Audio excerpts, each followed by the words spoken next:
Lezike izindaba ze-1 KZN TV ufunda lo Samukeliso kaNgqulunga ngikubingelele mbukeli nazi ke ihamba phambili osukwini namhlanje. Bayithimule ukwenyoselwa imiholo koNgqongqoshe bafisa ukuhle kodwa kulonyaka kanti abakuleli bachitha imali eningi ngesikhathi samaholidi. Amalungu omphakathi athawahambisane nokuthi abaholi abaphezulu kuhulumeni kuba benyoselwe ke imiholo yabo kulonyaka wezimali.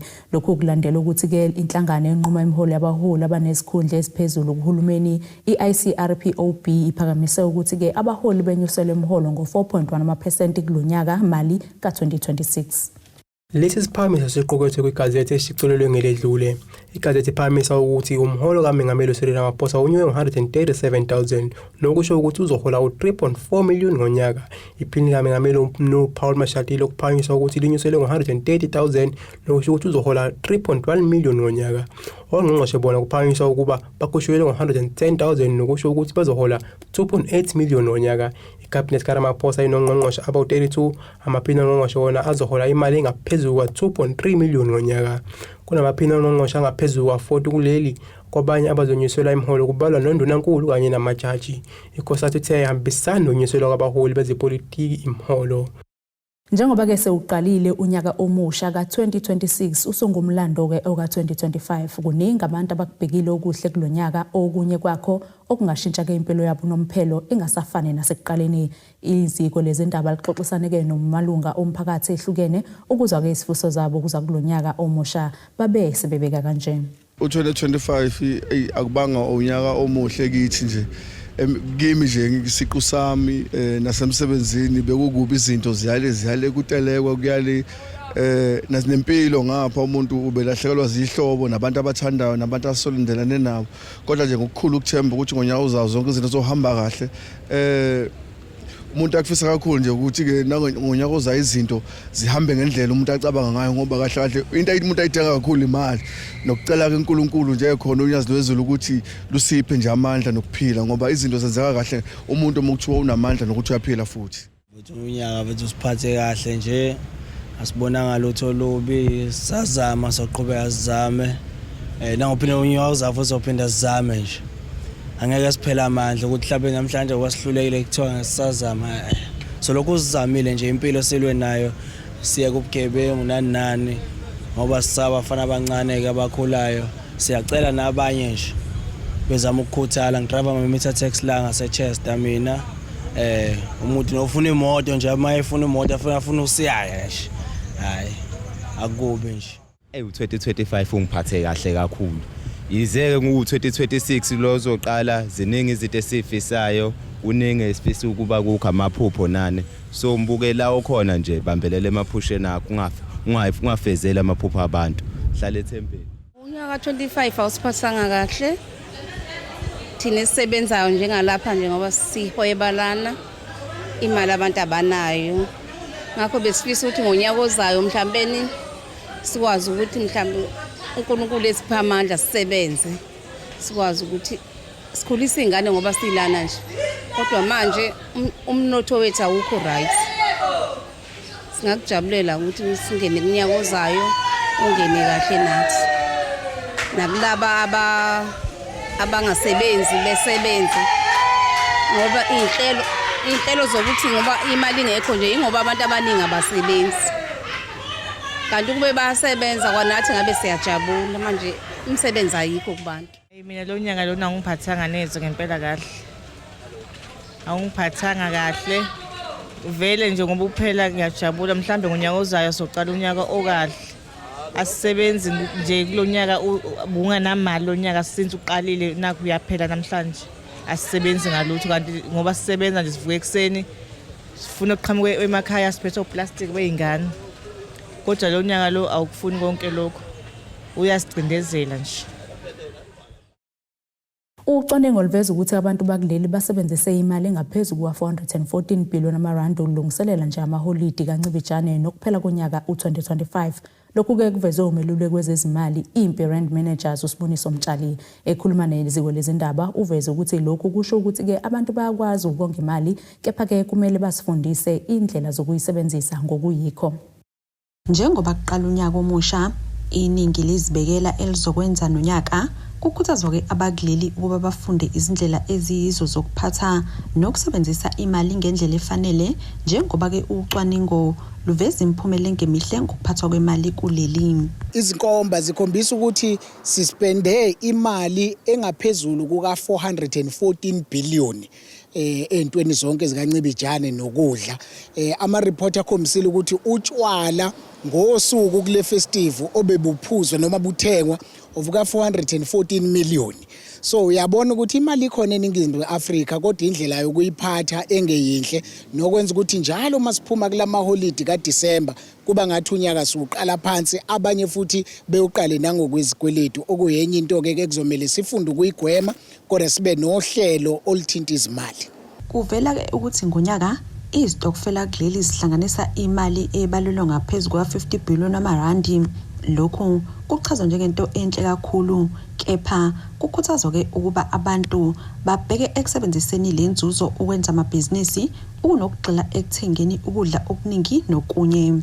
Sibekela amagoli ukuthi kulonyaka ngifuna ukonga imali engaka, ngifuna ukutshala imali engaka, ngifuna ukuthi ngisebenzise imali engaka ngoba nokuyisebenzisa fanele sibe nohlelo lakho. Noma kuthiwa uyi-enjoya ngayiphi indlela but akulandela uhlelo osukunalo ukuze ungayitholi usuphansi kwengcindezi. Kodwa kubantu othola ukuthi ke akuhambanga kahle mhlambe ke ngenxa yezimo zamaholidi kudlulele ekusebenziseni kwakhe yila efanele sibuye khona ukuthi imapha amaphutha esiwenzile ngokwemali bese siyawalungisa ke esikhathini esilandelayo kodwa futhi sigweme ekutheni masixakekile ezimaleni sibalekele komashonisa ngenxa yokuthi lokho kufana nokumba umgodi kuzuqhuba omunye ugcina usunemigodi eminingi enye yezinto esingayikhuthaza kodwa kubantu ke uthola ukuthi useselele emuva kuyaqala manje indaba yezikole izobiqala maduzane kufanele wazi ukuthi uxoxisana kanjani nosuku bakweleta nabezikole kube khona iarrangement eyenzakalayo ngaphandle kokuyifaka kwingcindezi enkulu. Okunye ngizokugcizelela abantu abangabuki izinto ngokweso le social media ngoba ipressure enkulu kubantu bayibona yenzeka kwi social media nomuntu yonke into ufuna ukwenza umcimbi omkhulu ufuna ukwenza into enkulu into ezoba nehype nokwenza ukuthi ke egcineni kosuku lento osuku ufuna ukuyenza ngenxa yokuimpress abanye abantu igcina isishaya iphakethe. Lawa ke ngamanye amasu ongawasebenzisa nawe. Kumuntu nje osuke esebenza njalo ngosuku lakho lomholo ungastesha kunama app akwazi ukudonsa ukuthile akubeke kwi-account mhlambe ukustesha noma abanye bayethandeka ukuthi abane business lika cash kube khona isikhwamanyana noma isiqoqoqoqwana akabeka kusi imali ayifakayo nezingane sikhuthaza ukuthi zenze into efanayo ekutheni siqale sonke masikwaze ukuqala ukonga okuyinto enhle nesihlezi siyenza kahle eNingizimu Afrika kodwa inkinga ukuthi konke sikongile kuphela konke ngoDisemba. So azameni ukukhumbula ukuthi kunezingane kumele zibuyele esikoleni kunezimo ezisifikelayo zingahlelelwa unyaka mawuqala uphetha kunezinto nezigameko eziningi ebesingazilindele zisehlele futhi zonke zidinga imali. So ingakho kubalekile ukubeka noma imali elinganisela enyangeni zemiholo emithathu ehleli nje ebheke isimo sama emergency angaqhamuka. Okwesibili futhi nezinto ke futhi ezifana neinsurance singazikhathi abantu baye bethi makubona ukuthi hayi kulonyaka uphelile angizange ngiclaim lutho kwi-insurance yemoto yami indlu yami nazo zonke lezo zinto ngoba izinto esihlaziyayo nje abantu bomnotho ungazinqamuli lezo zinto ngenxa ukuthi izimo ziyafika esingazihlelelanga. Amalungu omphakathi abeka kanje ukuthi noma uspend imali ukukhumbula konke phela nginezingane ekhaya okumele ngenze sure ukuthi nazo ngiyayisupport ngibuye ngikhumbule ukuthi kusasa kuseni kumele zesikoleni so nje ngiyanicela ingane zakhe ukuthi 2026 siyangena akusibambisana isikhathi sokujabula vele sisincane nesokukhala futhi sincane ngaleso sikhathi kodwa ekumele kukwenze ukuthi uphinde uyibekele imali ukuthi January ungadli ikabishi sudanse kakhulu la emhlathuze ungadli ikabishi. Ezindabeni ze1 KZN TV kubi kuntombi khona Mvubu ngiseThekwini. Asike sishelele edolo sobuya nje futhi siqhubeke nazo indaba zethu.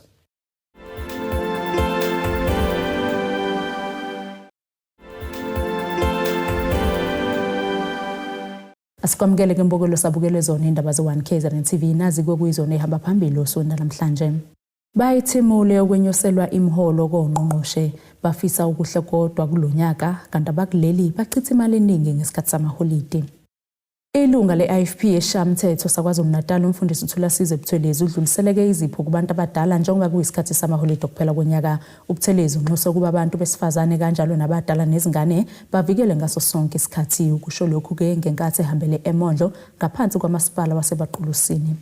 Ungqongqoshe womnyango wezokubusa ngezokubambisana nezomdabu kwaZulu-Natal uThulasizwe Buthelezi uthi lokhu kungusiko ukuthi njalo ngonyaka behlangane nabantu abadala.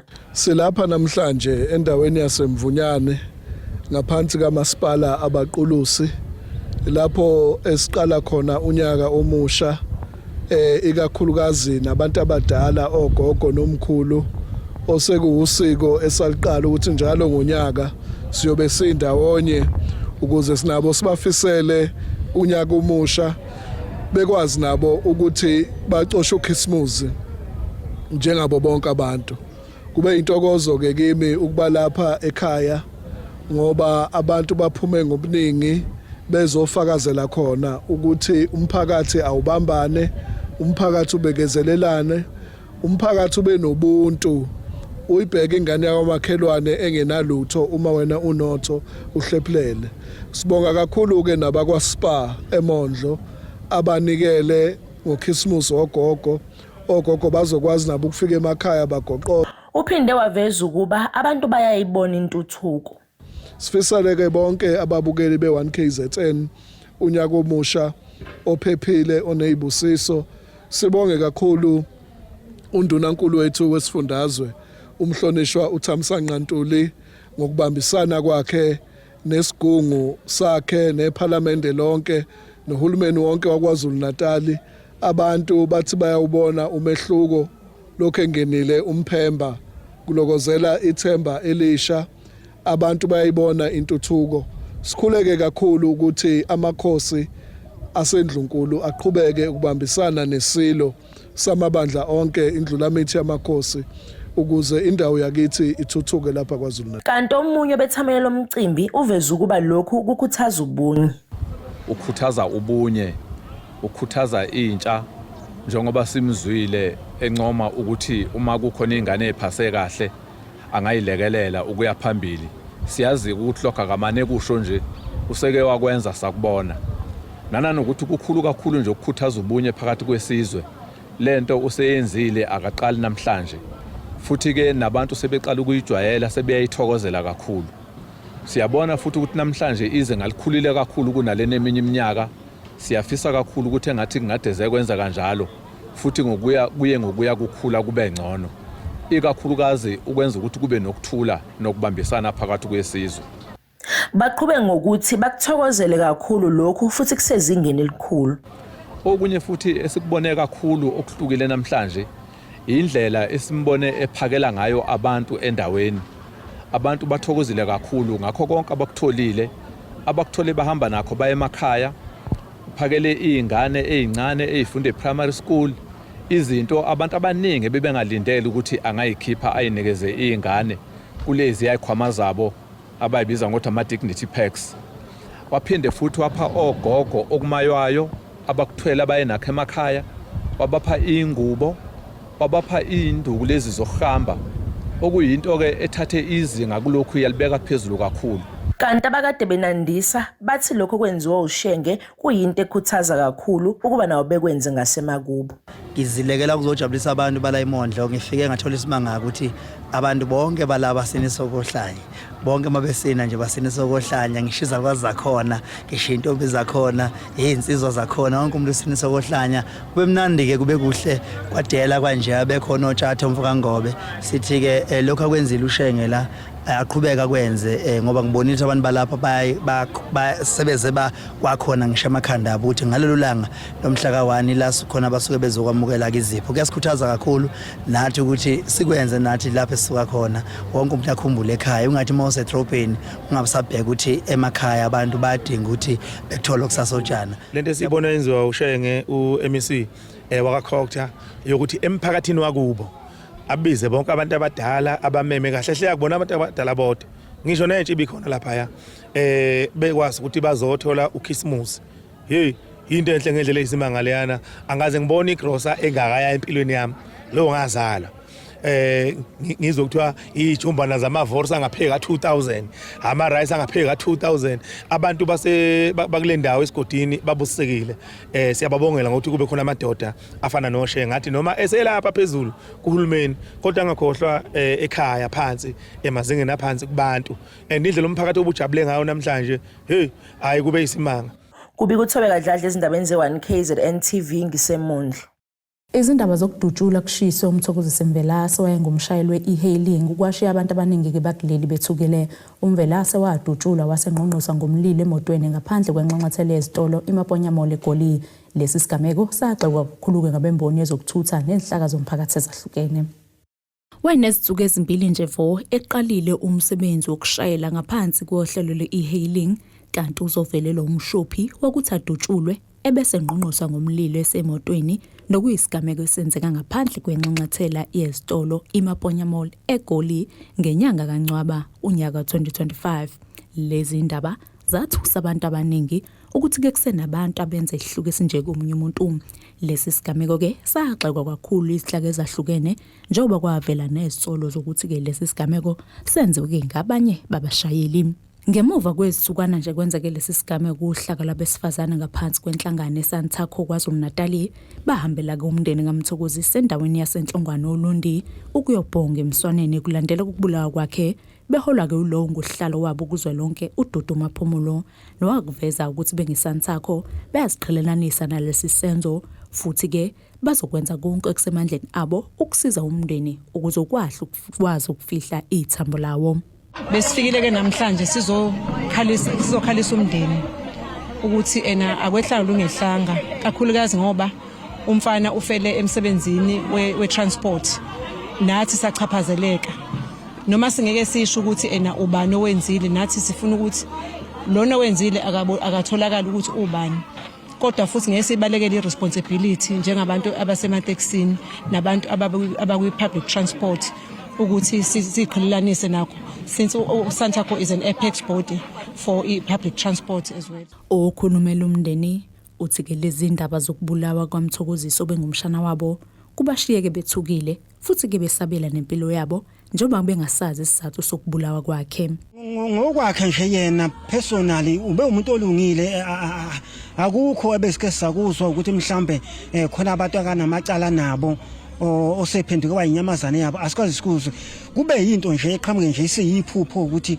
usedutshuliwe useshisiwe hawo kanjani ngoba asimazeli okubi ubengenazi ikweletu thina ngokwazi kwakhe singomalume nomndeni wakhe. Ngalesi sikhathi ke umndeni wasesemakhandleleni usalindele ukuba kuphume ke imiphumela yolibo fuzo. Sizokhuluma nopresident upresident kaSantaco ukuthi naye akathola indlela ukuthi pushwe into yokuthi lo mfana angcwatshwe ngoba akasekho emhlabeni nathi taxi industry kube khona esikwenzayo uku-assist umndeni ngoba njengamanje into ekhalisa umndeni kakhulu ukuthi yebo umfana akasekho emhlabeni kodwa bese kuyisikhathi sokuthi bamngcwabe badlule kulesi simo. Nangempela kwenzeka njengesifiso somndeni njengoba ke imiphumela yabe isibuya umndeni wakwazi ukuthi ke ufihle umthambo labo. Izikhulumo ezahlukene zamchaza kuMthokozisi njengomuntu obenothando ehlonipha nomuntu ke obengenadlame noma ke abantu abangathi bekuyizitha.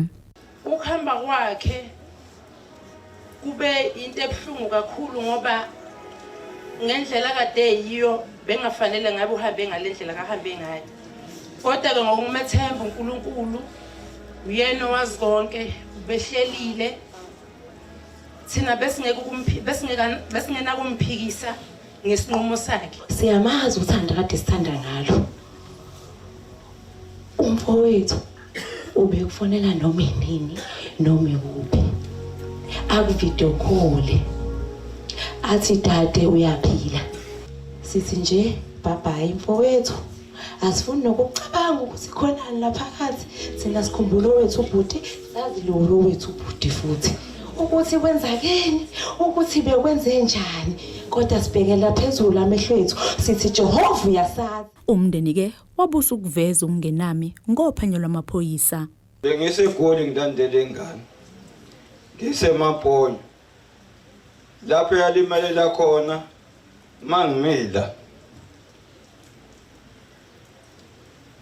amakhamera lapha nje emva kwalabo bhuti laba balikhuzana nje tuzane kabi kodwa nje awukezwa nje ukuthi kuthiwa nama-footage akhona kanjani nje asazi lutho ngoba kwasetshenziswa upetrol keningeneke phela emagaraji kwakunabakhamera nasemagaraji ubani othengele ipetrol ngesigubhu bengene bebheke ukuthi ukuphi lo ngizacela nje ukuthi lokho nje kusilimaze kakhulu kwabaphethe umthetho. Abemboni yezokuthutha ngokuhlukana kwabo baveza ke ungenami kwabo ngalesi senzo kanye ke nangophenyo lwamaphoyisa uqobo. Sibukela amaphoyisa aseSouth Africa esiveyila. Ngoba kuze kube nje amaphoyisa eSouth Africa kube umsebenzi ayawenza ngendlela. Maku report ama case ukuba yenzeke lento esigcine yenzeka kwi social arm leliseluwela. Sebaningi abelele kulemboni. Asafisa ukuthi siphinde sibone okunye okufanayo. Silana ke ukuzodlulisa amazwi enduduzo emndenini ukuthi ke akwehlanga lungehlanga akukho esingakusho okungenza ukuthi umndeni uzizwe kangcono. Lamazwi engashoyo amazwi abeshiwo upresident. Kuleli cala ke bengingakazi kuze kuboshwe umuntu kuze kube imanje. Bukelike ziyaguqa besikuphathele zona usuku namhlanje. Mina nawe ke sophinde sihlangane futhi ngesikhathi esilandelayo. Nisale kahle. Abethuli bethu bezindaba baxhaswe iThuli's Bayview Bridal. Ungabashayela kulezi zinombolo ezivelile.